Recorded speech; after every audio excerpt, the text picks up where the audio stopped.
একদিকে যখন পাকিস্তানের সঙ্গে যুদ্ধ চলছে ঠিক সেই সময় হুগলি জেলার ত্রিবেণীতে বাসস্ট্যান্ড সহ বিভিন্ন জায়গায় পড়ল পাকিস্তান মুদ্রাবাদ লেখা পোস্টার। ত্রিবেণী মোড়, ত্রিবেণী কালীতলা সহ বিভিন্ন জায়গায় পোস্টার ঘিরে রীতিমতো উত্তেজনা ছড়িয়েছে। ব্যবসায়ী থেকে গাড়ি চালকরা বলেন, সকালে এসে আমরা দেখছি বিভিন্ন জায়গায় পোস্টার লাগানো, তবে কে বা কারা লাগিয়েছে সে বিষয়ে তারা কিছুই বলতে পারছেন না।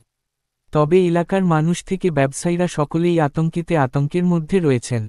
যুদ্ধ চলাকালীন এবার হুগলি জেলায় পাকিস্তানের পোস্টার ঘিরে উত্তেজনা। একদিকে যখন পাকিস্তানের সঙ্গে যুদ্ধ চলছে ঠিক সেই সময় হুগলি জেলার ত্রিবেণীতে বাসস্ট্যান্ড সহ বিভিন্ন জায়গায় পড়ল পাকিস্তান মুদ্রাবাদ লেখা বিভিন্ন জায়গায় পোস্টার। বাসস্ট্যান্ড, ত্রিবেণী মোড়, ত্রিবেণী কালীতলা সহ বিভিন্ন জায়গায় পোস্টার ঘিরে রীতিমতো উত্তেজনা ছড়িয়েছে।